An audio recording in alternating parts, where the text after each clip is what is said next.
तो hey everyone and welcome to Physicum Academy. तो अपन आज सी यू ई टी की क्लास लेके यहाँ पे आए हैं, है ना। जो भी स्टूडेंट हमारे सी यू ई टी 2022 की प्रिपरेशन कर रहे हैं, यानी कि C U E T central university entrance test 2022 की प्रिपरेशन कर रहे हैं, तो आपको पता है कि 75 यहाँ पे आपका अगर सब्जेक्ट फिजिक्स है तो फिजिक्स के क्वेश्चन आएंगे, यानी कि सब्जेक्ट डोमेन जो आपका है, ठीक है। फिजिक्स है तो फिजिक्स, केमिस्ट्री है तो केमिस्ट्री, बायो है तो बायो। 75 क्वेश्चन आपको यहाँ पे देखने को मिलेंगे इस पर्टिकुलर सब्जेक्ट से, ओके। तो इन टॉपिक को कैसे प्रिपेयर करें, सिलेबस मैं ऑलरेडी अपलोड कर चुका हूँ। अगर आपने अभी तक सिलेबस नहीं देखा है कि भाई सी यू टी का जो सिलेबस है वो क्या है, तो आप क्या कर सकते हैं, सी यू टी की वेबसाइट पे जाके, सी यू टी की वेबसाइट पे जाइए, वहाँ पे सिंपली सिलेबस वाले सेक्शन पे जाइए। तो सिलेबस वाले सेक्शन पे आप देख सकते हैं कि कंप्लीट जो सिलेबस है, ओके, कंप्लीट जो सिलेबस है सी यू टी 2022 फिजिक्स का, वो आप प्रॉपर तरीके से देख सकते हैं और एनालाइज कर सकते हैं कि भाई ये सिलेबस के अंदर है, ये चीज़ें आपसे पूछे जाने वाली है, ये टॉपिक्स आपसे पूछे जाने वाले हैं, ठीक है। तो फिजिक्स में देखें तो आपको पता है कि यहाँ पे कुछ बेसिक टॉपिक्स होते हैं, उनको अगर आप देखिए, बहुत डिटेल में पढ़ने की ज़रूरत नहीं है। सी यू ई टी का जो पैटर्न आता है वो इस तरीके का पैटर्न आता है कि वहाँ पे आप अच्छा स्कोर कर सकते हैं कुछ बेसिक कंसेप्ट सीख के, है ना। बेसिकली कंसेप्ट अगर आपके क्लियर है तो सी यू टी के अंदर बहुत अच्छा स्कोर करना है, यहाँ पे बहुत टफ नहीं रहेगा आपके लिए। तो जैसे हम बात करें तो मैथमेटिकल फिजिक्स की सबसे पहली जो किताब आप पढ़ोगे, यहाँ पे मैथमेटिकल फिजिक्स पढ़ोगे, ठीक है। सी यू टी में जो फर्स्ट नंबर आएगा वो किस चीज़ का आएगा भाई, वो आएगा मैथमेटिकल फिजिक्स का, ओके। तो मैथमेटिकल फिजिक्स का अगर सबसे पहले नंबर आने वाला है तो इसके आप क्या कर लीजिए, कंसेप्ट नोट्स बना लीजिए। कंसेप्ट नोट्स आपको प्रिपेयर कर लेने हैं। जैसे आपने वेक्टर का टॉपिक पढ़ा तो वेक्टर के सारे कंसेप्ट नोट पढ़ लो, ठीक है। फिर उसके बाद मैट्रिक्स पढ़ा तो मैट्रिक्स के कंसेप्ट नोट तैयार कर लो। बहुत डिटेल में पढ़ने की जरूरत नहीं है। देखो सी यू टी में ऐसा नहीं कि आप डिटेल में पढ़ोगे तो ही अच्छा स्कोर करोगे, क्योंकि सी यू टी का जो पैटर्न आता है वो कंसेप्चुअल बेस ज़्यादा आता है ना। बहुत इन डेप्थ से क्वेश्चन नहीं पूछता है। जो टॉपिक है उस टॉपिक के सरफेस से क्वेश्चन पूछेगा। ये पर्टिकुलरली अगर आपने थ्योरम पढ़ी है, कोई भी टॉपिक पढ़ा है, क्वेश्चन पढ़ा है, तो उस पर्टिकुलर क्वेश्चन से यहाँ पे पूछा जाता है, ठीक है। तो इजी तरीके से आप यहाँ पे स्कोर कर सकते हैं। तो मैं आपको बताऊंगा कि डिटेल में किस तरीके से हम अच्छा यहाँ पे स्कोर कर सकते हैं सी यू टी में फिजिक्स के अंदर बेसिकली। तो डेली लाइव आप क्लास देख सकते हैं, या डेली आपको वन वीडियो लेक्चर आपको मिलेगा, है ना। वन वीडियो लेक्चर आपको मिलेगा रिगार्डिंग सी यू टी, है ना। सी यू टी के परफेक्ट पैटर्न के अंदर जो सिलेबस है, जिस तरीके से क्वेश्चन आते हैं, उसी पे सी यू टी का एक क्रैश कोर्स आप मान लीजिए इसको, है ना। कैसे, क्या मान लीजिए, क्रैश कोर्स मान लीजिए, जो कि यूट्यूब के अंदर चलने वाला है। और ये पूरा क्रैश कोर्स जो है हमारा, वो क्या है, फ्री ऑफ कॉस्ट है, ओके। फ्री ऑफ कॉस्ट ये क्रैश कोर्स है। तो इस क्रैश कोर्स को अच्छे तरीके से पढ़ो और जो भी तुम्हारा एग्जाम होने वाला है सी यू टी में, उसमें अच्छा स्कोर करने की कोशिश करो। बस आपको एक चीज़ करनी है, आप चैनल पे आ रहे हैं तो मेक श्योर कि आप सब्सक्राइब कर लीजिए, ताकि जो नोटिफिकेशन है, अपडेट्स है, वो आपके पास पहुंचते रहे और हम डेली वीडियोज़ भी आपके लिए बनाते रहें। इस पर मैंने आपको ऑलरेडी बता दिया है कि भाई अगर आप रेगुलर रहते हैं, रेगुलर तरीके से देखते रहते हैं क्लासेस, तो मैं रेगुलरली आपके साथ वीडियो शेयर करते रहूँगा। तो मैं स्टार्ट करता हूँ वेक्टर से, मैथमेटिकल फिजिक्स में स्टार्ट कर रहा हूँ और कोशिश करेंगे कि जल्दी से जल्दी 45, 30, 50 जितने भी डेज आपके पास बचे हैं, उन डेज के अंदर अपना सी यू टी का जो कोर्स है फिजिक्स का, वो कंप्लीट कर लें। और ऐसे ही आपको केमिस्ट्री की भी अगर आप छात्र हैं, है ना, केमिस्ट्री भी अगर आपका टॉपिक चैप्टर है, मतलब आपका सब्जेक्ट है, तो केमिस्ट्री से अगर सी यू टी की प्रिपरेशन करो तो दोनों के आपको शॉर्ट नोट्स यानी कि क्रैश कोर्स मिल जाएगा, ठीक है। दोनों का क्रैश कोर्स आपको फ्री यहाँ पे मिल जाएगा, ओके एवरीवन, ठीक है। तो मैथमेटिकल के अंदर जो टॉपिक है उनको पहले मैं डिस्कस कर देता हूँ। अगर आप स्टडी कर रहे हैं मैथमेटिकल फिजिक्स, अगर आप लेके चल रहे हैं, ठीक है, अगर आप लेके चल रहे हैं मैथमेटिकल फिजिक्स, तो मैथमेटिकल फिजिक्स में जो बेसिकली टॉपिक्स है आपके पास, वो यहाँ पे वेक्टर है, ठीक है, पहला टॉपिक। फिर आपके पास मैट्रिक्स वाला टॉपिक होगा। फिर आपके पास डिफरेंशियल इक्वेशंस होंगी, ओके। डिफरेंशियल इक्वेशंस के बाद आपके पास कॉम्प्लेक्स अलजेब्रा होगा, कॉम्प्लेक्स नंबर होगा मतलब, ठीक है, कॉम्प्लेक्स अलजेब्रा होगा। कॉम्प्लेक्स के बाद फिर आपके पास जो टॉपिक होगा वो जैकोबियन एंड सीरीज एक्सपेंशन होगा, जैकोबियन और फिर आएगा आपके पास सीरीज एक्सपेंशन।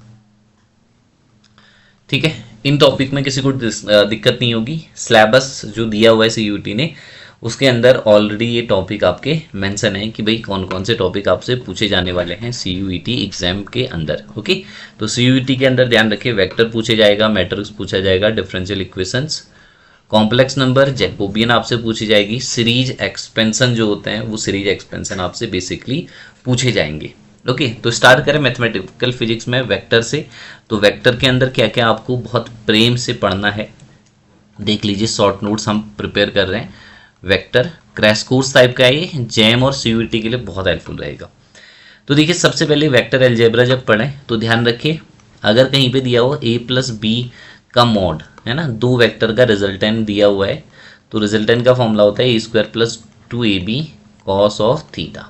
ओके, और अगर इसी की जगह दिया हुआ है a माइनस बी का मॉड इस तरीके का दिया हुआ है तो हम इसको लिख सकते हैं under root of a square plus B square minus 2ab cos of theta. This is your equation number 1 बेटा, this is equation number 2. Okay, तो अगर कभी भी क्वेश्चन में ऐसा दिया हो कि a प्लस बी वैक्टर का मॉड अगर a plus B a minus B vector के मॉड के बराबर है तो इसके बीच में जो एंगल होगा है ना, कंसेप्ट याद रखिए, angle between a and b 90 degree हो जाएगा यहाँ से। ठीक है, a और b के बीच में जो एंगल होना चाहिए वो कितना डिग्री का होना चाहिए, 90 डिग्री का होना चाहिए। तो रिजल्टेंट का मुझे लगता है कि दोनों फॉर्मूले आपके लिए काफ़ी इंपॉर्टेंट है एंड आप इन दोनों फॉर्मूले को याद रखिए। रिजल्टेंट के दोनों फॉर्मूले जो लिखे हैं यहाँ पे, these formula are very very important और please try to remember both the formula. Okay, आपके पास दोनों फॉर्मूले हैं, बोथ फॉर्मूला रिवाइज कीजिए और याद करने की कोशिश करिए। ठीक है, एडिशन का फॉर्मूला समझ में आ गया होगा। फिर होता है मल्टीप्लिकेशन के रूल। मल्टीप्लिकेशन में बहुत बेसिक से रूल बता रहा हूं मैं आपको। सबसे पहले a डॉट बी यानी कि स्केलर मल्टीप्लिकेशन, तो ए बी कॉस थीटा के बराबर होगा। यानी ये कब यूज होता है, जब आपको दो वेक्टर के बीच में एंगल निकालना है। ठीक है, तो a vector dot B vector upon क्या आ जाएगा, a का मॉड और b का मॉड। एक तो यहाँ पे यूज कर सकते हैं, और जैसे आई डॉट आई कितना होता है, 1 होता है ना। जे डॉट जे अगर आप करोगे 0 1 हो जाएगा।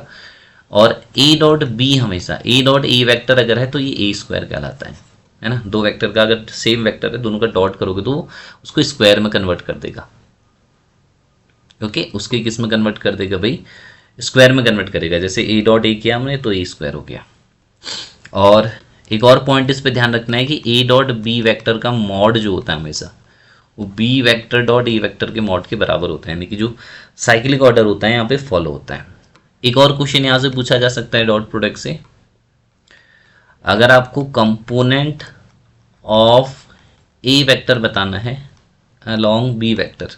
मान लो आपको दो वेक्टर गिवन है, एक वेक्टर ए गिवन है, एक वेक्टर बी गिवन है। हमें क्या पता करना है इस पर्टिकुलर क्वेश्चन में, कंपोनेंट ऑफ ए जो वेक्टर है उसका कंपोनेंट पता करना है किसकी ओर, बी वेक्टर की ओर। तो ये क्या होता है, ए कॉस थीटा। मतलब ऐसा समझ लो ये ए है ये बी है, दोनों के बीच में थीटा एंगल है तो इसका कंपोनेंट क्या हो गया, ए कॉस थीटा। तो आंसर क्या आ जाएगा sir, A cos theta is the component of A along B. अब ए कॉस थीटा को लिख सकते हैं A vector dot B cap, है ना। A cos theta is consider as, और either you can write A cos theta, है ना। क्या लिख सकते हैं, ए कॉस थीटा को लिख सकते हैं A vector dot B cap. Okay, तो component of A along B आपको पता चल जाएगा। नेक्स्ट स्टेप आगे चलते हैं, स्केलर प्रोडक्ट या के बाद हम चलेंगे वेक्टर प्रोडक्ट से। क्या क्वेश्चन पूछे जा सकते हैं, वेक्टर प्रोडक्ट का मतलब होता है कि भाई दो वेक्टर दिए हुए हैं ए और बी, तो ए क्रॉस बी क्या होता है, A B sine theta N cap. अगर आपको दो वेक्टर दिए हैं, एक दिया है ए दूसरा दिया है बी, और दोनों का क्रॉस प्रोडक्ट निकाला है तो ए क्रॉस बी इक्वल टू क्या हो जाएगा, ए बी साइन थीटा, और साइड में क्या आ जाएगा, उनके साथ क्या आ जाएगा, एन कैप आ जाएगा। तो this is the vector product of two vector A cross B. And remember this, A cross B never equal to B cross A. अगर ऐसा है तो दोनों क्या होंगे, एक दूसरे के नेगेटिव हो जाएंगे। इसमें खास चीज ध्यान रखनी है कि आई क्रॉस जे हमेशा के बराबर होगा, साइक्लिक ऑर्डर फॉलो होगा यहाँ पे। दूसरी चीज, अगर दो सेम वेक्टर है उनका cross product always comes out to be zero. दो सेम वेक्टर का क्रॉस प्रोडक्ट हमेशा क्या होता है, जीरो होता है। ओके, दो सेम वेक्टर अगर गिवन है तो their cross product is always equal to zero. And remember this, A cross B करके जो भी रिजल्टेंट आएगा एन कैप, डायरेक्शन जो आएगी एन कैप। ओके, ये भी कई बार एग्जाम में क्वेश्चन पूछा जा सकता है। N cap is perpendicular to both A and N cap is perpendicular to B.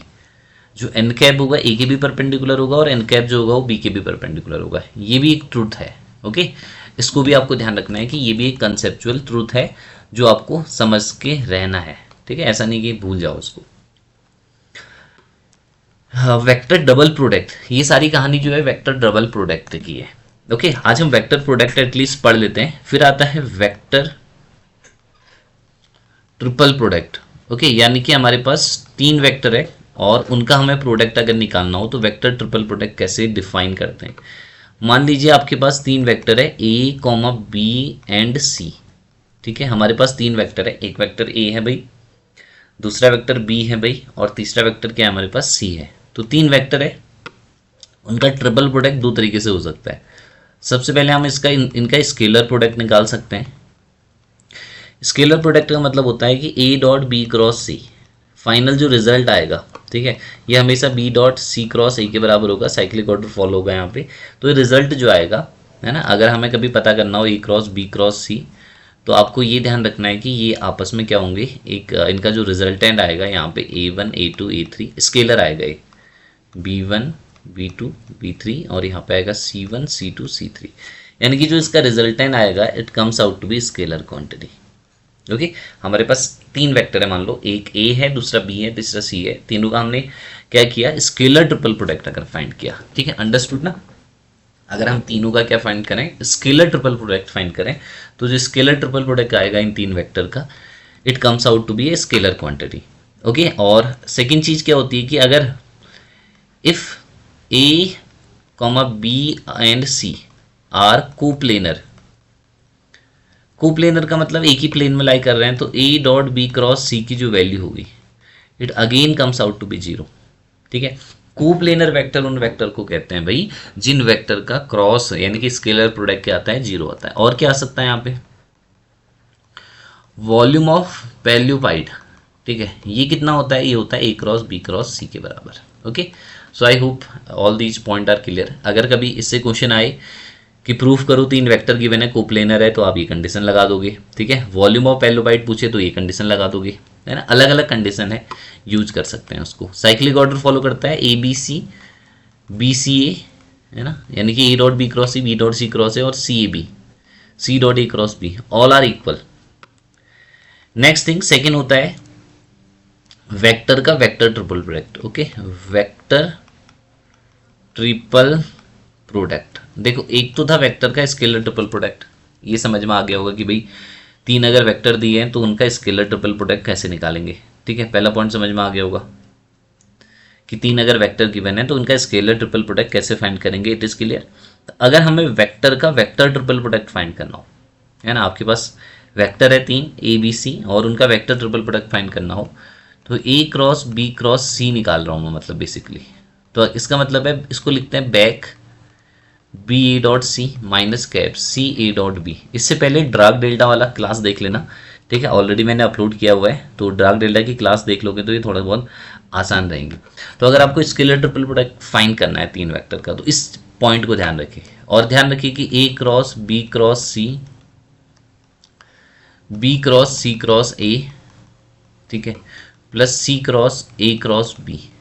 Okay, ये जो होता है हमेशा जीरो आएगा। आप इसको करके भी देख लीजिए सवाल को भले ही, ये जो रिजल्ट है हमेशा इनका क्या आएगा भैया, जीरो आएगा। कोई डाउट किसी के मन में? तो दो चीजें ध्यान रखनी है, scalar triple product of vector and vector triple product of vector. उनकी यूजेज क्या है, फंडामेंटली कहाँ पे यूज होते हैं, वो पॉइंट आपको ध्यान रखना है कि वेक्टर ट्रिपल प्रोडक्ट कहाँ पे यूज होता है और स्केलर ट्रिपल प्रोडक्ट कहाँ पे यूज होता है। दोनों चीजें ध्यान रखनी है ना। जो नेक्स्ट आपको टॉपिक पढ़ना है, यहाँ तक तो किसी को डाउट नहीं है। इसके बाद जो नेक्स्ट टॉपिक पढ़ना है आपको, वो पढ़ना है differentiation of vector, differentiation of vector, okay, and integration of vector. देखो एक क्वेश्चन आपको इस बेसिक्स वेक्टर से पूछ लेगा, जो बेसिक प्रॉपर्टी ऑफ वेक्टर बताई मैंने, प्रोडक्ट बताया, एडिशन बताया, इससे पूछ लेगा।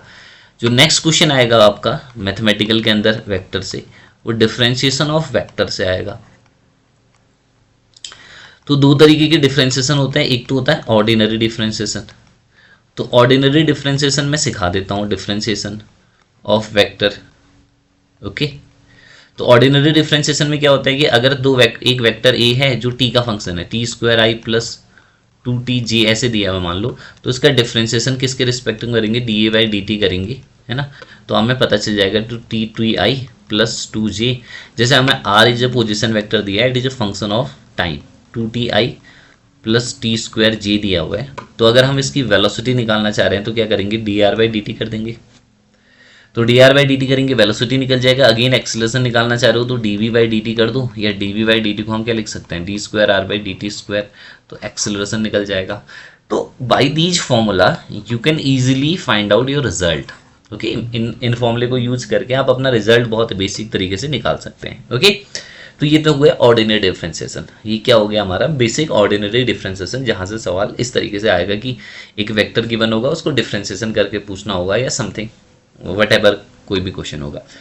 दूसरा जो डिफरेंशिएशन है यहाँ पे, वो स्पेशल तरीके का डिफरेंशिएशन होगा, जहाँ पे आप कर्ल, ग्रेडियंट और डाइवर्जेंस का यूज करेंगे। उससे एक पक्का क्वेश्चन आएगा, तो उस लेक्चर को हम कल मैं आपको अपलोड कर दूंगा। तो 2 लेक्चर लूंगा मैं, बेसिक वेक्टर इसके, और एक और लूंगा, दो लेक्चर के अंदर वेक्टर कंप्लीट कर दूंगा। तो अगर आप सीयूईटी की प्रिपरेशन कर रहे हैं तो स्पेशल क्लासेस आपके लिए आ रही है, इनको डेली देखिए और इनकी प्रिपरेशन स्टार्ट करिए, ठीक है। इसमें क्रिप्स कंसेप्चुअल नोट्स में बता रहा हूँ, और जो क्वेश्चन आ सकता है, जहाँ से पूछा जा सकता है, वो पढ़ाऊंगा। और फिर ये जो कोर्स खत्म हो जाएगा 40 to 45 डेज के अंदर सीयूईटी का फिजिक्स का, फिर इसके क्वेश्चंस मैं कराऊंगा बीच में, ठीक है। जितने भी दिन बचे होंगे एग्जाम के, लगभग 1 महीने के आसपास, तो उसमें आराम से मैं क्वेश्चंस भी कराऊंगा। कंसेप्ट सारे के सारे जितनी भी यूनिट है 7-8, उन सब के कंसेप्ट नोट्स यहाँ पे बनवा रहा हूँ आपको। थोड़ा सा आप फास्ट करके देख लीजिए वीडियो को, अगर जल्दी जल्दी कवर करना है, ठीक है। और कोई भी डाउट हो तो प्लीज़ कमेंट सेक्शन में ज़रूर कमेंट करें। और वीडियो अगर देख ली हो तो आपको इन 3 चीज़ों पे ध्यान देना है, ठीक है। ये 3 चीज़ें ध्यान रखिए। चलिए bye bye, take care, God bless you.